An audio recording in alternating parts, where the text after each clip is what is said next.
देव radio station में आप सभी का स्वागत है। कहानी की इस कड़ी में महान कहानीकार आदरणीय प्रेमचंद जी द्वारा लिखित कहानी तगादा आप सभी के समक्ष प्रस्तुत है। सेठ चेतराम ने स्नान किया, शिव जी को जल चढ़ाया, 2 दाने मिर्च चबाए, 2 लोटे पानी पिया और सोटा लेकर तगादे पर चले। सेठ जी की उम्र कोई 50 की थी। सिर के बाल झड़ गए थे और खोपड़ी ऐसी साफ सुथरी निकल आई जैसे ऊसर खेत। आपकी आंखें थी छोटी लेकिन बिल्कुल गोल। चेहरे के नीचे पेट था और पेट के नीचे टांगें, मानो किसी पीपे में 2 मेखें गाड़ दी गई हों। लेकिन यह खाली पीपा न था, इसमें सजीवता और कर्मशीलता कूट कूट कर भरी हुई थी।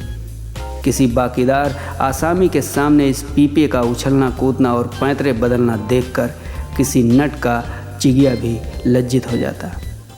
ऐसी आंखें लाल पीली करते, ऐसे गरजते कि दर्शकों की भीड़ लग जाती थी।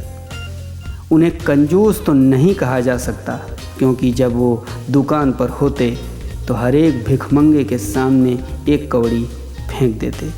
हाँ, उस समय उनके माथे पर कुछ ऐसा बल पड़ जाता, आंखें कुछ ऐसी प्रचंड हो जाती, नाक कुछ ऐसी सिकुड़ जाती कि भिखारी फिर उनकी दुकान पर ना आता।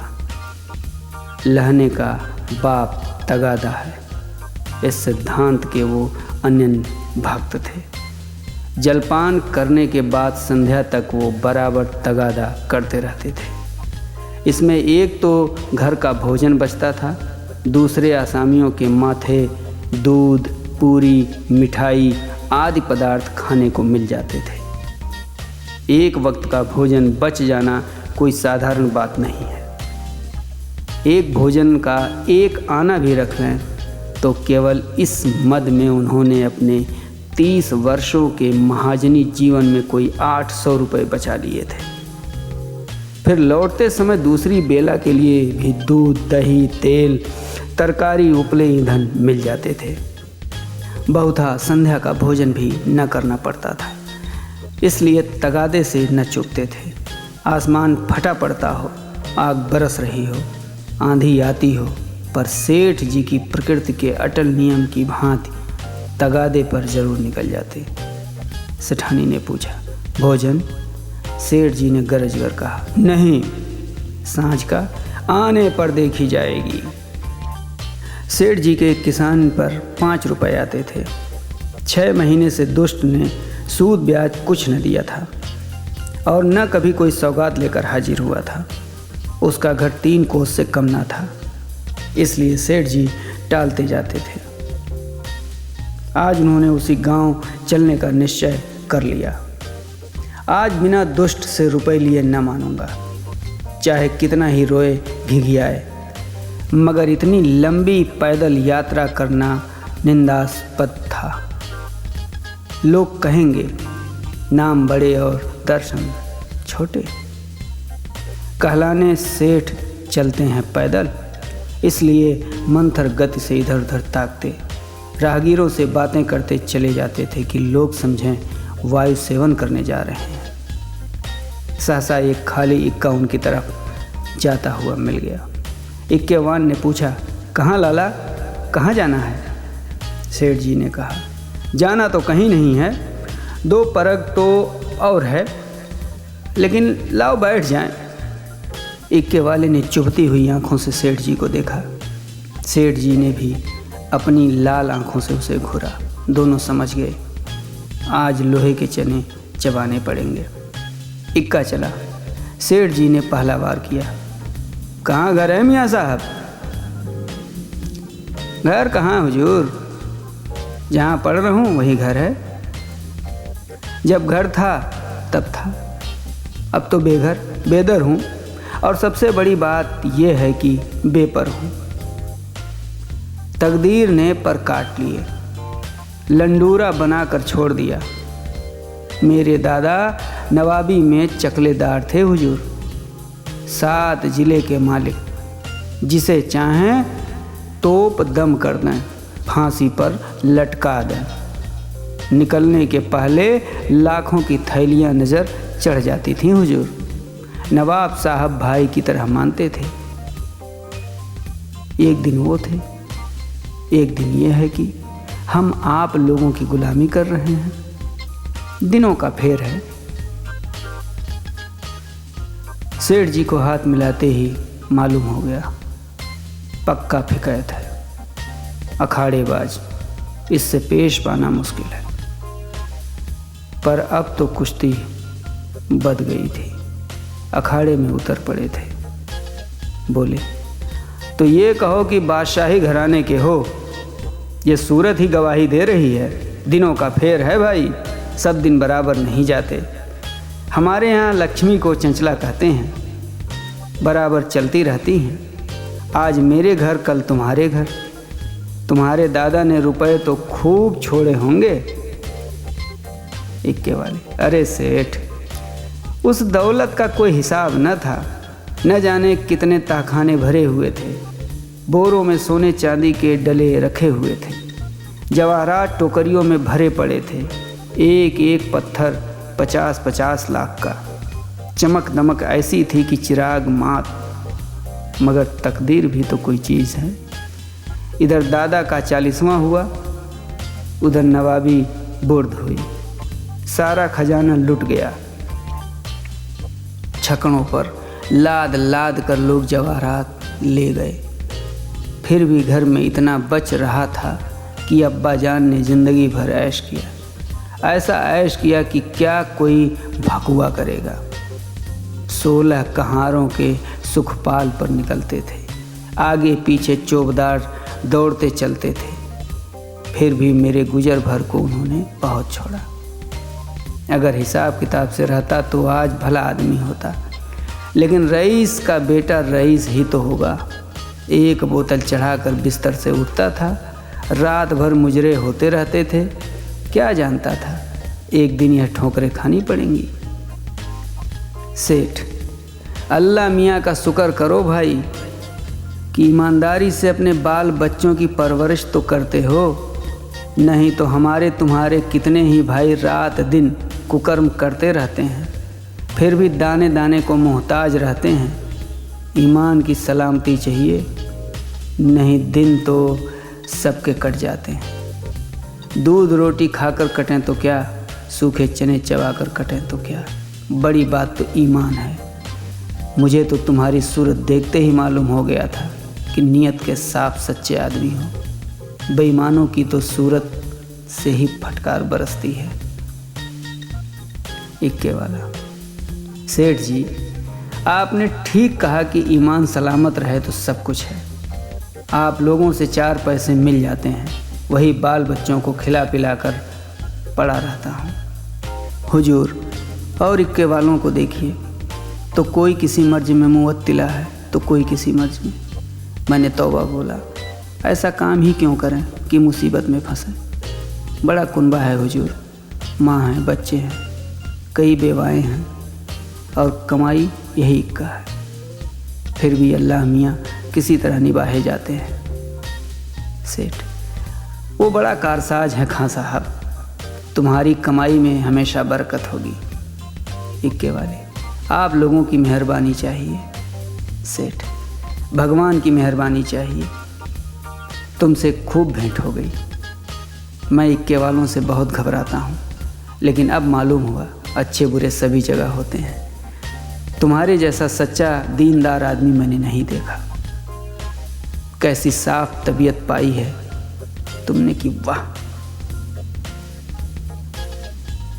सेठ जी की ये लच्छेदार बातें सुनकर इक्के वाला समझ गया कि ये महाशय परले सिरे के बैठकबाज हैं।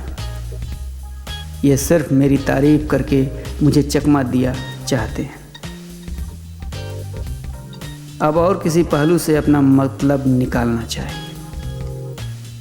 इनकी दया से तो कुछ ले मरना मुश्किल है, शायद इनसे भय से कुछ ले मरूं। बोला, मगर लाला, ये न समझिए कि मैं जितना सीधा और नेक नज़र आता हूँ उतना सीधा और नेक हूँ भी। नेकों के साथ नेक हूँ, लेकिन बुरों के साथ पक्का बदमाश हूँ। यूँ कहिए आपकी जूतियाँ सीधी कर दूँ, लेकिन किराए के मामले में किसी के साथ रियायत नहीं करता। रियायत करूं तो खाऊं क्या?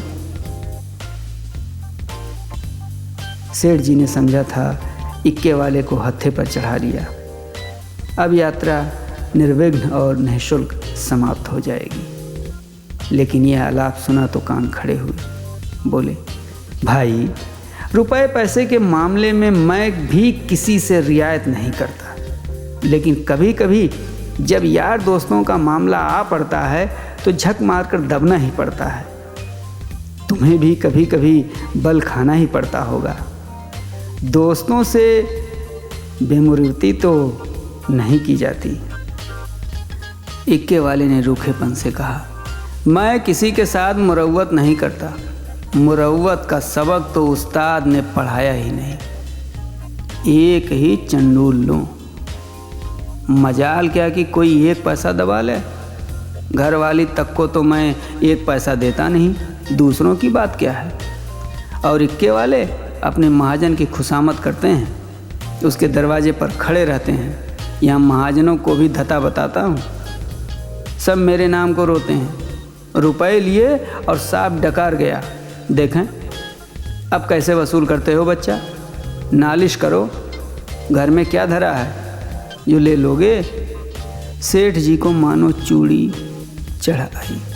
समझ गए ये शैतान बिना पैसे लिए न मानेगा। जानते कि यह विपत्ति गले पड़ेगी तो भूल कर भी इक्के पर पाँव न रखता। इतनी दूर पैदल चलने में कौन पैर टूट जाते थे। अगर इस तरह रोज पैसे देने पड़े तो फिर लेन देन कर चुका। सेठ जी भक्त जीव थे। शिव जी को जल चढ़ाने में जब से होश संभाला एक नागा भी न किया। क्या भक्त वत्सल शंकर भगवान इस अवसर पर मेरी सहायता न करेंगे। इष्ट देव का सुमिरन करके बोले, खां साहब, और किसी से चाहे न दबो, पर पुलिस से तो दबना ही पड़ता होगा। वो तो किसी के सगे नहीं होते। इक्के वाले ने कहा मारा, कभी नहीं, उनसे उल्टे और कुछ न कुछ वसूल करता हूँ। जहाँ कोई शिकार मिला झट सस्ते भाड़े बैठाता हूँ और थाने पर पहुँचा देता हूँ। किराया भी मिल जाता है और इनाम भी। क्या मजाल की कोई बोल सके। लाइसेंस नहीं लिया आज तक, लाइसेंस मज़े से सदर में इक्का दौड़ाता फिरता हूँ। कोई साला चू नहीं कर सकता। मेले ठेलों में अपनी खूब बनाती है। अच्छे अच्छे माल चुनकर कोतवाली पहुँचाता हूँ। वहाँ कौन किसी की दाल गलती है। जिसे चाहे रोक लें, 1 दिन 2 दिन 3 दिन, 20 बहाने हैं। कह दिया शक था कि ये औरत को भगाए लिए जाता था, फिर कौन बोल सकता है। साहब भी छोड़ना चाहें तो नहीं छोड़ सकते। मुझे सीधा न समझिएगा, एक ही हरामी हूँ। सवारियों से पहले किराया तय नहीं करता, ठिकाने पर पहुंचकर 1 के 2 लेता हूँ। जरा भी ची चपड़ किया तो आस्तीन चढ़ा पैतरे बदल कर खड़ा हो जाता हूँ। फिर कौन है जो सामने ठहर सकें। सेठ जी को रोमांच हो आया। हाथ में एक सोटा तो था, पर उसका व्यवहार करने की शक्ति का उनमें अभाव था। आज बुरे फंसे। न जाने किस मनहूस का मुंह देखकर घर से चले थे। कहीं यह दुष्ट उलझ पड़े तो 10-5 दिन हल्दी सोंठ पीना पड़े। अब से भी कुशल है यहाँ उतर जाऊं तो बच जाए वही सही। भीगी बिल्ली बनकर बोले, अच्छा अब रोक लो खां साहब, मेरा गांव आ गया। बोलो तुम्हें क्या दे दूं। इक्के वाले ने घोड़ी को एक चाबुक और लगाया और निर्दयता से बोला, मजूरी सोच लो भाई। तुमको न बैठाया होता तो 3 सवारियां बैठा लेता। तीनों 4-4 आने भी देते तो 12 आने हो जाते। तुम 8 आने ही दे दो। सेठ जी की बधिया बैठ गई। इतनी बड़ी रकम उन्होंने उम्र भर इस मद में नहीं खर्च की थी। इतनी सी दूर के लिए इतना किराया वो किसी तरह न दे सकते थे। मनुष्य के जीवन में एक ऐसा अवसर भी आता है जब परिणाम की उसे चिंता नहीं रहती। सेठ जी के जीवन में ये ऐसा ही अवसर था। अगर आने दो आने की बात होती तो खून का घूंट पीकर दे देते, लेकिन 8 आने के लिए कि जिसका द्विगुण एक कलदार होता है, अगर तू मैं ही नहीं हाथा भाई की भी नौबत आए तो वो करने को तैयार थे। ये निश्चय करके वो दृढ़ता के साथ बैठे रहे। सहसा सड़क के किनारे एक झोंपड़ा नजर आया। एक कार रुक गया। सेठ जी उतर पड़े और कमर से एक दुअन्नी निकाल कर इक्केवान की ओर बढ़ाई। इक्केवान ने सेठ जी के तेवर देखे तो समझ गया ताव बिगड़ गया। चाशनी कड़ी होकर कठोर हो गई। अब ये दांतों से लड़ेगी। इसे चुबल कर ही मिठास का आनंद लिया जा सकता है। नम्रता से बोला, मेरी ओर से इसकी रवड़ियाँ लेकर बच्चों को खिला दीजिएगा।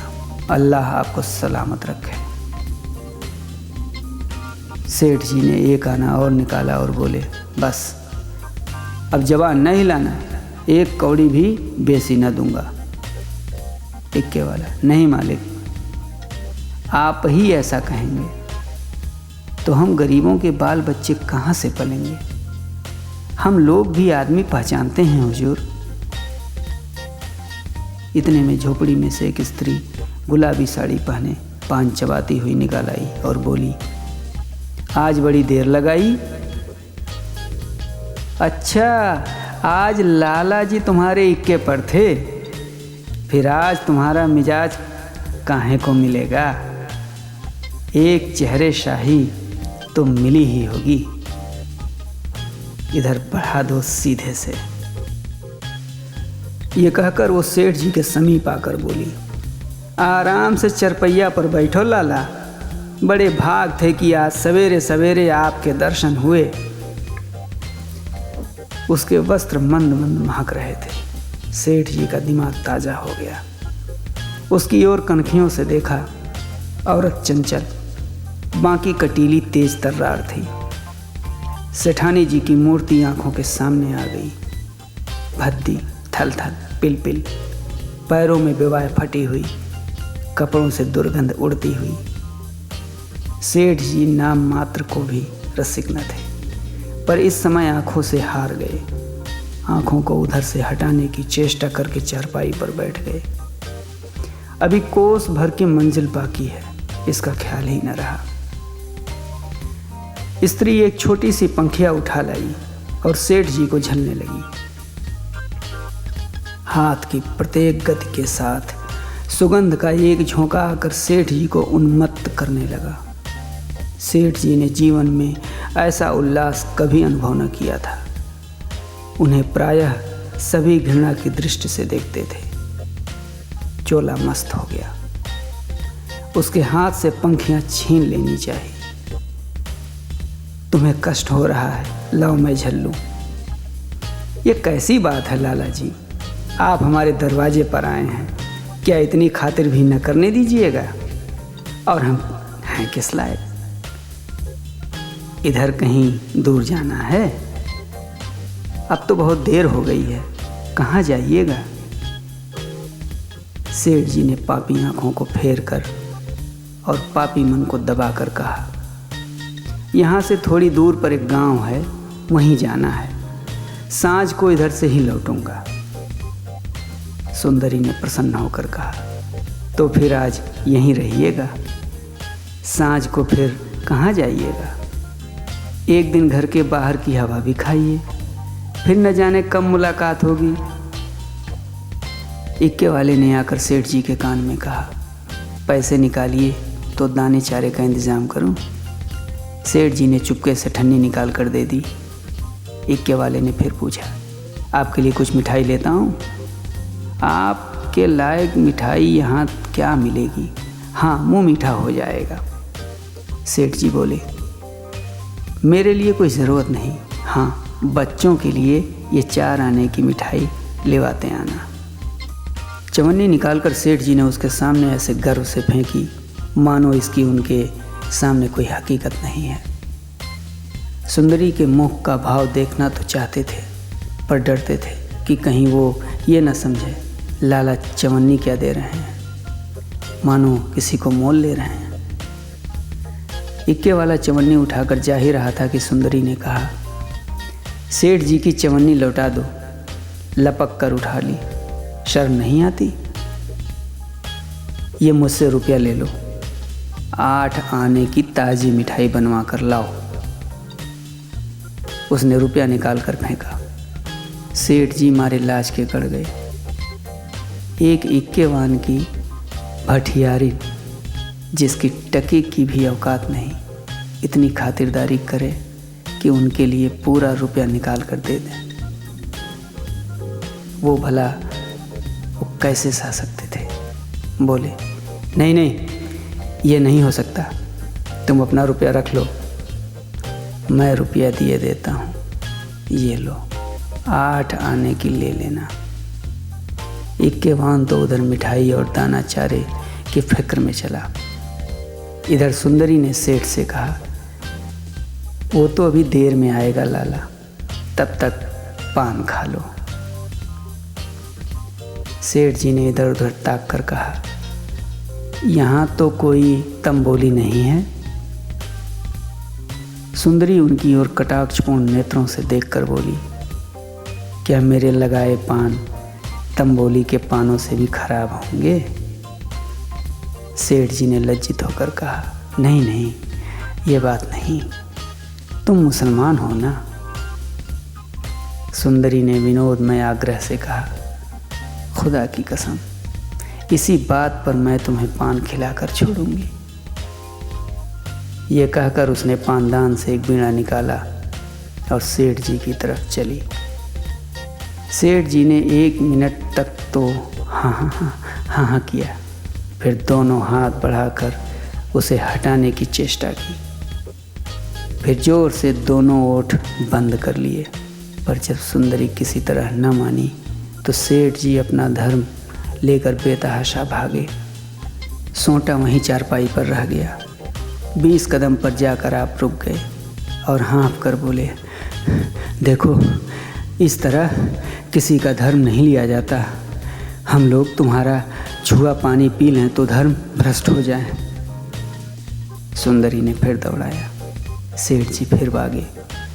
इधर 50 वर्ष से उन्हें इस तरह भागने का अवसर न पड़ा था। धोती खिसक कर गिरने लगी, मगर इतना अवकाश न था कि धोती बांध लें। बेचारे धर्म को कंधे पर रखे दौड़े चले जाते थे। न मालूम कब कमर से रुपयों का बटुआ खिसक पड़ा। जब एक 50 कदम पर फिर रुके और धोती ऊपर उठाई तो बटुआ नदारद। पीछे फिर कर देखा, सुंदरी हाथ में बटुआ लिए उन्हें दिखा रही थी और इशारे से बुला रही थी। मगर सेठ जी को धर्म रुपए से कहीं प्यारा था।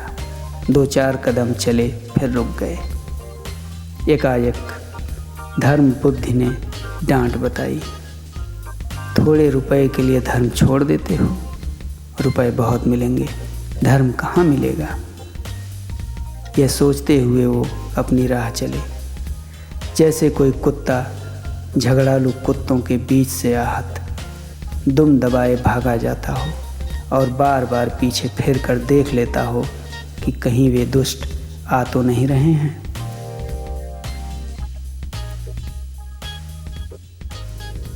कहानी की इस कड़ी में आप सुन रहे थे आदरणीय प्रेमचंद जी द्वारा लिखित कहानी तगादा।